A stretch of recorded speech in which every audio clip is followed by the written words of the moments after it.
Hi, everyone. Welcome back to This Week in Immigration. I'm Jordan LaPier. This week, it's Election Day, so while we wait for the returns, we're breaking down the role of immigration on the campaign trail. The gang will be here in a moment, but first, you can subscribe to this podcast on Apple Podcasts, Google Play, Stitcher, or wherever you get your podcasts.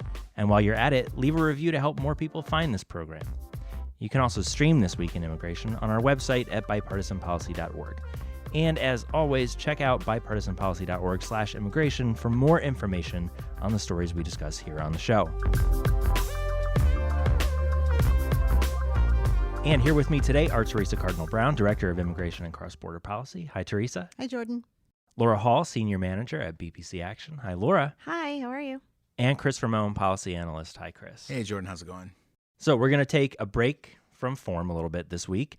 It's Election Day, so while we don't know tonight's results yet, we do know how immigration has played out on the campaign trail, and there's a lot to talk about, so let's get right to it. Perhaps we can start at the top with one of the folks who's had the most to say on immigration this campaign season, President Trump. What kinds of messages has the White House been pushing in the run-up to tonight's vote?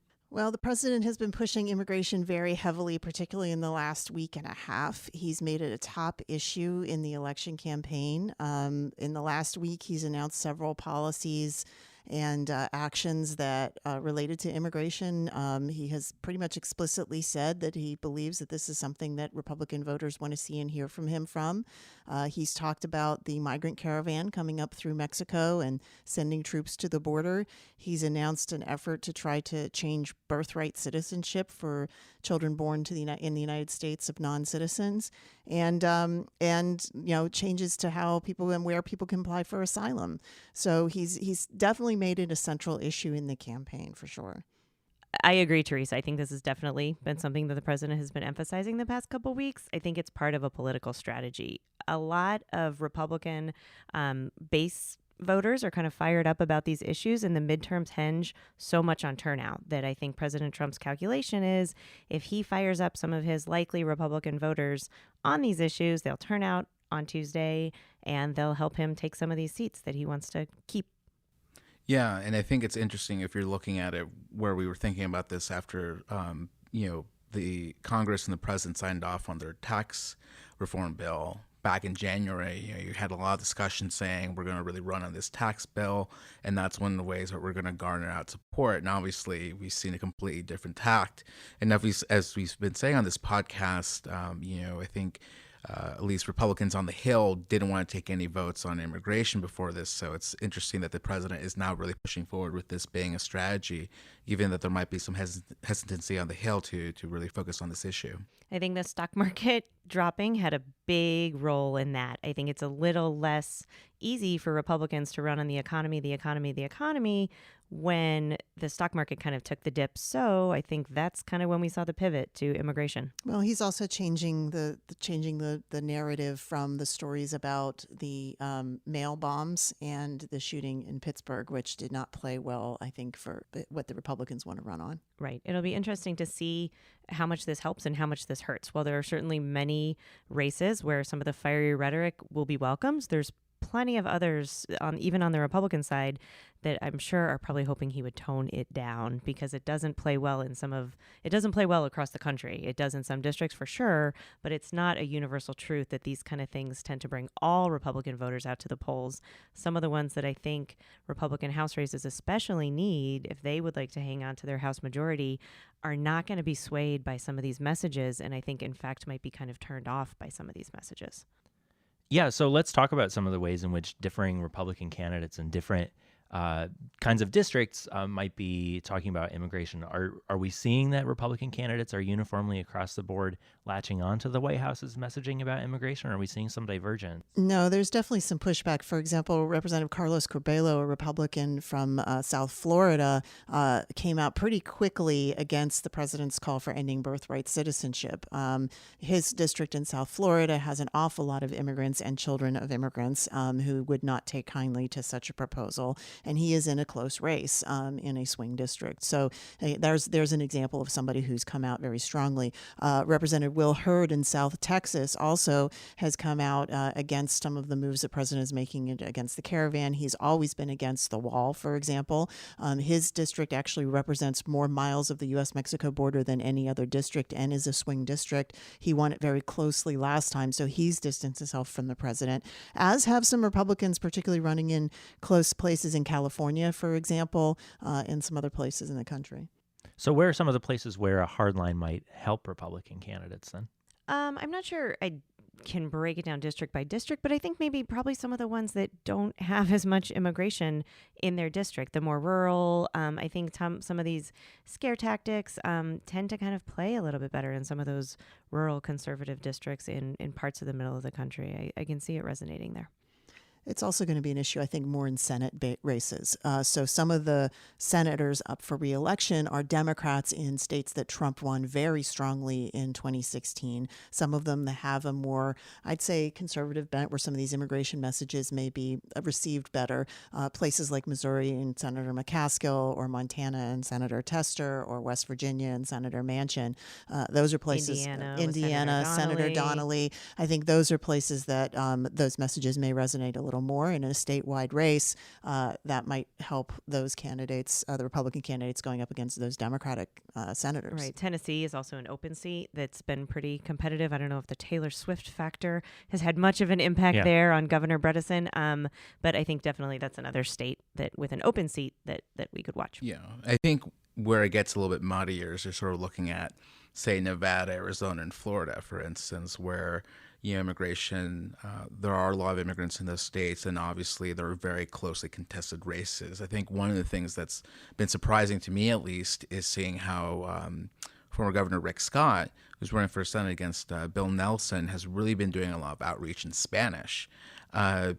Doing Spanish language ads before Nelson was doing that, really trying to reach out to the Puerto Rican community, trying to sort of make it seem like he was a little bit more modern on immigration as opposed to the way that, other candidates in other races wouldn't have been doing that. And so I think it is interesting to kind of see where the hardline messaging is working and where there are people who may not be as comfortable really, aligning with that message. I'd also say that districts that are more suburban in nature, that may have tended Republican, more sort of the business Republican conservatives, are not necessarily in line with these kind of hardline measures. And I think those are some of the districts that are going to have a little bit more difficulty trying to figure out how to manage this with Trump. I think of Republicans running, for example, in New Jersey or some parts of New York, some parts of Pennsylvania that have been redistricted to have a little bit more diversity in their districts may also run into some challenges trying to figure out how to balance the interests here. Orange County, California, there's obviously a swath of House races there.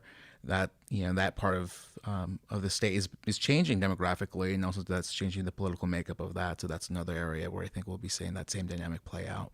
I think part of this too, and it's the crystal balling is fun, but I think a lot of it we'll find out tomorrow, right? We'll find out how much of an impact this had tomorrow. Did some of these hardline messages resonate in districts where we might be surprised, or were in some of these areas where maybe some of the traditional Republicans are turned off by these messages? Did they opt for the Democrat this time, thinking that might be that the Republicans might be moving just a little too far beyond where their personal views might be? Yeah, so you bring up a really good point, which is at the end of the day, this is about, who's voting for whom.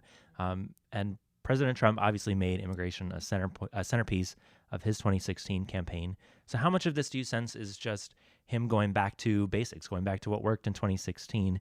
Or is there another dynamic at play here that's causing him to turn to immigration as the thing he thinks is going to win with his base? I think it's a lot to do with his tried and true playbook from 2016. And again, he believes that his base and the turnout of the base is what's going to win this election. It's interesting to me because most, yes, midterm elections tend to be about turnout of your party, and base turnout is the most reliable. But at the same time, I don't know that we've seen even a midterm election where it has been so obvious that both sides are going after their base. So, for example, the Democrats, they are actually counting on the hardline rhetoric from the president on immigration to drive Democrats out to the polls. And they're trying to make the case on that. Now, they prefer not to, most of them are not talking specifically about immigration unless they have to. They prefer to run on things like health care, that they believe that Republicans are much more vulnerable. But they're not necessarily, I think, again, believing that the harsher Trump comes out on this stuff, the more some of their supporters will want to come to the polls to vote as well. Mm-hmm. There's people that want to vote for a policy or proposal, or then there's people that come out because they want to vote against a policy or a proposal. So immigration might be one of those issues on both sides. And obviously the key difference also between 2016 and now is obviously Hillary Clinton is running. And I think that the fact that right now people are really going to making this a referendum on the president, really he's going to be standing on his own 2 feet on just terms of what people think about him and whether or not really trying to gin up the base with this rhetoric and the focus on immigration, where that's sufficient for people to go, you know what, we gave you a shot. I think we're going to change our minds a little bit and vote for Democrats. Yeah, we're going to grab a quick break. But Theresa, you've previewed where we're headed after the break. On the other side, we'll talk about the Democrats' approach. We're back, and let's talk about the other side of the ledger. Democrats are fighting to take the House and lose as little ground as they can in the Senate. Are they out talking about immigration on the trail, or what messages have they been pushing? So I think some have been talking about immigration on the trail. I think those in more solidly Democratic districts, I think we heard more about immigration, ironically, in the Democratic primaries, where some seated Democratic members were challenged from the left and by people who felt that maybe they hadn't been strident enough in opposing some of these immigration penalties. Most celebrated maybe Alexandria Ocasio-Cortez in New York, who defeated Representative in a very deeply Democratic district in New York, running on abolish ICE and other things. But I think a lot of Democrats, particularly in the swing districts where they're really hoping to pick off Republicans, aren't necessarily engaging in the immigration debate directly.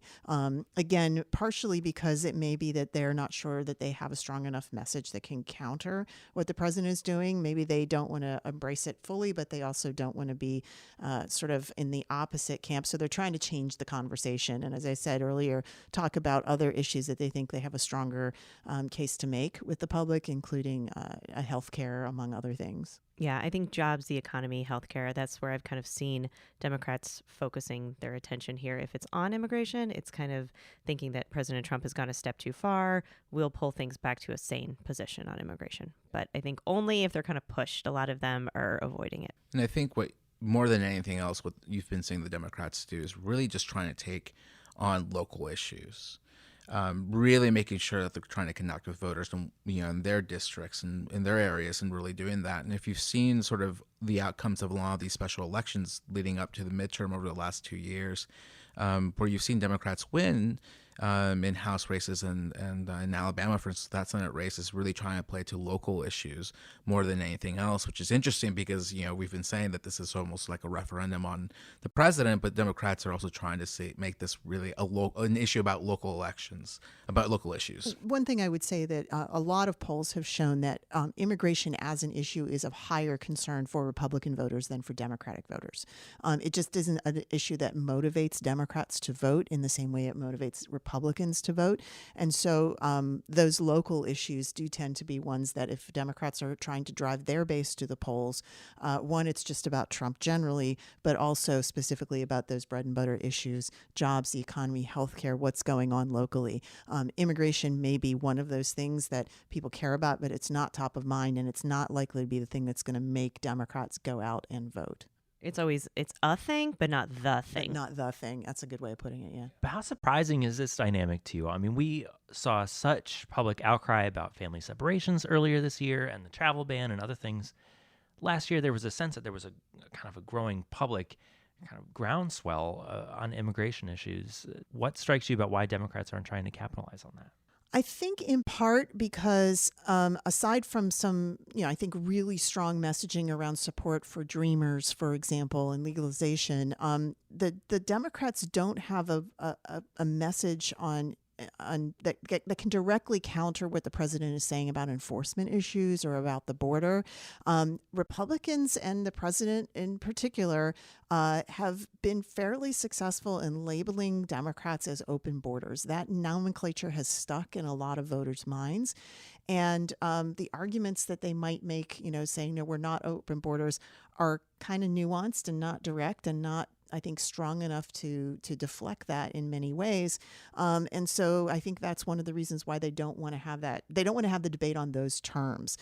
If they want to talk about fairness to immigrants, keeping families together, those are things that resonate, especially when you talk about the Dreamers. But if they have to fight an argument or debate the president over enforcement, not sure they're going to have a great time there, particularly in those swing districts. Was part of the challenge there that on the left side, you've got folks like Alexandria Ocasio-Cortez talking about abolish ICE, and you're running the gamut from inner city New York to conservative districts in Kansas where Democrats are trying to win. Laura, where you're from, and you can speak maybe a little bit about that dynamic as well. I mean, Democrats in the center are getting it from both sides, essentially, right?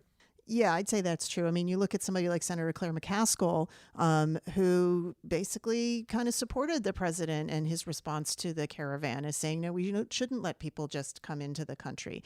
She's trying to be a little bit more moderate in her tone, but she's come out essentially in agreeing she's in a very tight race for the Senate in Missouri. So I think that, it depends on the district and how people are going to moderate their tone. The competitive districts in Arizona, for example, is another place where, Arizonans are very strongly for a secure border, but it is a more diverse state than it used to be. And so there's some nuance to how people think about other sides of the immigration issue, but you're probably not going to win in Arizona if you're not talking about having a secure border. Yeah, I think so. But I think in a lot of these races, they've just made the competitive decision that if they need to pull over some of these swing voters to get elected, is immigration the issue you're going to pull people to your side on, or is it healthcare, jobs, the economy, these other things? There's only so much bandwidth and so many things you can talk about if their positions on immigration they kind of solidly have their blue Democrat base voting for them. How do they pull the other voters to their side? Maybe they've decided immigration's not the place to win those folks over.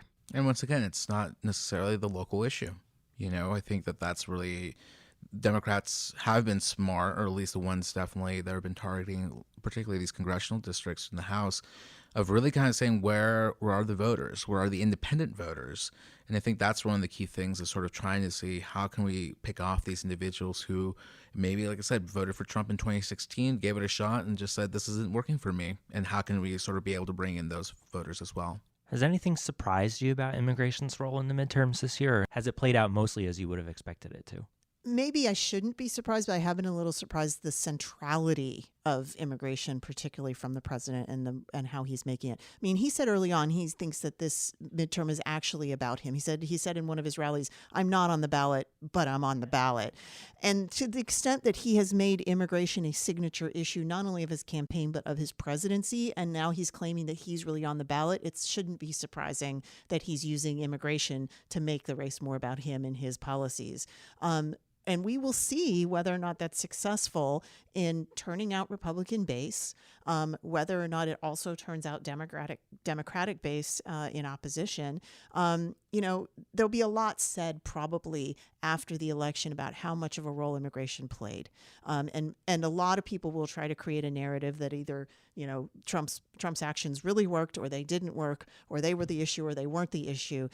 A couple things I would say about that. One is, we probably should see what we can learn from this election, particularly as we learn from voters after the election what drove them to the polls and why they voted the way they did. We may not know much about that for several weeks because exit polling not being what it is, but post-election polling, I think there's going to be probably a more nuanced picture.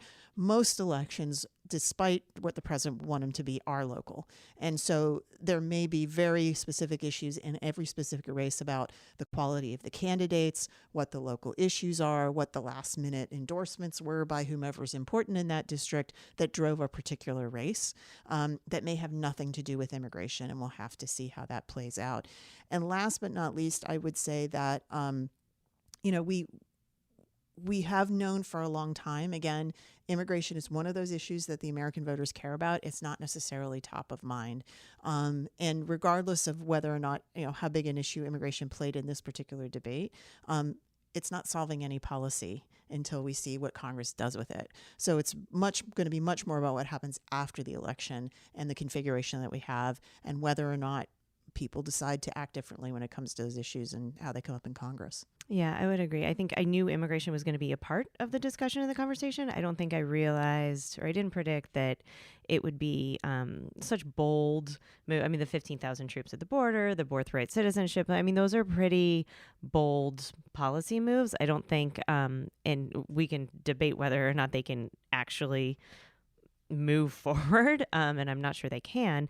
But I think I was just struck by how big those are. And they're all kind of executive order type things, too, which don't really have a much bearing on what the members who are on the ballot could actually accomplish in terms of immigration. These aren't policies that the members who are trying to be elected themselves are saying, this is something I will work on. These are kind of big things the president is putting forward that Congress may or may not have a role in at all. So they're not actually policies that the candidates themselves would have anything to do with. Yeah, I think for me, the ground on which we're having the immigration debate isn't the one that I think I was anticipating. I think in the middle of the summer, we were looking at a situation where we were expecting a federal district court in Texas to basically state that DACA was unconstitutional, precipitating a crisis where you've had split injunctions on courts that supported DACA and that one that did not. And that would have precipitated a crisis where Republicans would have said, okay, let's have a vote on DACA. Let's have this as a subject for debate, for policy discussions that they could try to use to hammer Democrats with. As we know, that court down in Texas actually, for the time being, just kind of let the program exist as is. And sort of we thought at that time, well, okay, I think that we're not going to have a debate about immigration. Obviously, that's not been the case as everybody else has been saying. I just think that we were really in the middle of the summer anticipating sort of a congressional fight being the ground on which we're going to be having this discussion and this debate. As it turns out, like Laura was saying, it's actually more about what the president can do in response to what's happening with the Caravan. So I think I was anticipating a fight. I don't think this is the one I was anticipating to be the central issue for the campaign. All right, let's grab one more quick break. After that break, what to watch for on election night. All right, so we're just hours away from the first poll closings, and if you're an election junkie like me, you're probably scouring the internet for all kinds of stories on what to watch as the results come in. Key states, key races that'll help us understand how the night is unfolding. Since I've got all of you here, I'll ask you, what are you watching tonight? I will be watching first and foremost for turnout. Midterms traditionally don't have a high level of voter turnout. To the extent that we see a higher level of turnout from both parties this time around, I think that will be in large part due, one, to the level of engagement by the president in the race. He certainly elevated the midterms far above where they usually are in terms of public consciousness at a national level. So I think turnout is going to be important. Relative turnout, Republicans versus Democrats, especially in these swing districts. And I would say there's several districts in which swing or not, members have taken stands on immigration and are now up for re-election. Folks like Representative Denham in California, Representative Curbelo in Florida, Will Hurd in Texas. These are people who have reached across the aisle to work on a bipartisan basis on immigration, are now being targeted by the Democrats as vulnerable on that and other things. And what happens to those seats? Are voters willing to return them so that they continue to work on a bipartisan basis, or are they looking to switch it over to Democrats and hope that more Democrats will be more successful in enacting policies that they want?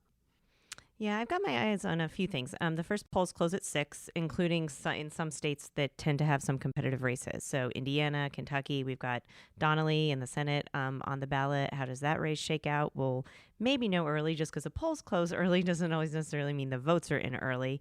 But I'd keep an eye on some of those early closing states with competitive races. I'm also watching kind of the well-educated, historically Republican districts in the House. A lot of them tend to swing back and forth. I think if the Democrats want to take over the House, they've got to get a lot of those districts to swing back their way. So Roscoe in Illinois, Kevin Yoder in Kansas, which is where I'm from, as you mentioned earlier, Barbara Comstock, which is kind of the close-in Virginia suburbs, and Leonard Lance in New Jersey. Some of these have polls that close early in the night, so we could maybe see a little bit early on. There's still a whole bunch of races on the West Coast that we'll have to be very patient for, maybe not even know until Wednesday morning. There's also a bunch of races to watch in Minnesota, too. I think they've got 4 competitive competitive House seats, including 2 that might flip the other way from blue to red, which there's not a lot of things on the map right now that Republicans are hoping for as pickups in the House. There's a lot of things they're defending, not a lot of opportunities for pickups. 2 in Minnesota could be those races for them. I'm going to be looking at various groups and their voting rates for this election. The Latino vote. Yeah, there's been quite a bit of angst about the Latino vote. Yeah, and historically they actually haven't turned out in high numbers, and there's a whole host of theories as to why that is. But really, one of the things that's been reported is just how Democratic outreach to this group has actually been relatively poor, and that's one of the things that they started doing at the last minute. So it's going to be interesting to see where that is. African American women have really made a huge difference over the last 2 years in a lot of these these special elections where the Democrats won. They came out in large numbers. Alabama, the Senate election there, that special election is one example. And I think, are they going to be turning out in high numbers? They make a huge difference. That's going to be really important. And finally, looking at, I'm curious to see individuals who were thinking, you know what, Trump speaks to me on immigration. I don't agree with him 100%. We can call them independents, Obama to Trump voters, whatever. Really kind of seeing where these individuals are on, and who they vote for. Because for me, I'm curious to see whether they said, we're going to give him a shot, and they just saw what he did and think, this isn't for me. Let's see what the other party can do. How you can track that, whether it's through, when they come out, exit polling can give you an indication of that. But really, that's something I would want to tease out, because I think those individuals, will not only indicate where things are going to end up in 2018, but where they may end up in 2020. I think the last thing I would just say is, when will we know the result? Not just across the country like in the West Coast, but my guess is that some of these races will be very, very close, close enough to require recounts, close enough that we may not know the results. And that may tell us that we may not know the result of who controls Congress for several days, maybe even a week or so after the election. And that also is going to be an important thing to watch. And with all the mail-in ballots in California, the certification dates are quite late, almost toward Thanksgiving. So there are possibly 5 or 6 seats in California that may flip, which mean we might not know until Thanksgiving time. Two trends that definitely we've been seeing in the last few elections that our friends in the Democracy Project have been tracking: increases in early voting, which allow us to kind of have a preview of what might be, and mail-in balloting, and how much that might affect some of these close races. So you're right. We now not so much have an election day as an election period of time, because people vote, up to several weeks ahead, and we start still counting votes maybe several weeks after. So we'll have to see. Yeah, and I'll just put a plug in here for our sister podcast, All Things Elections, which has just dropped a new episode talking with 2 election administrators about how the process of elections actually works. If you ever wanted to know the nuts and bolts of how the votes get counted, tune in. You can find that by searching All Things Elections. So I want to close with one final question. Theresa, you touched on this a little bit, but I want to get the rest of the group to weigh in on it. Elections are really fun, but here we're focused on policy, what comes after the election. So what should we be thinking about come tomorrow morning when the dust has settled and we have at least some kind of a sense of control of Congress? Well, so a couple of things. One, obviously, which party controls the House? I think most people are thinking that is a large chance that Democrats will be in control of the House. The question will be by how many seats, how big is their margin, and what is the makeup of those new members? How many of those new members are coming from these swing moderate districts?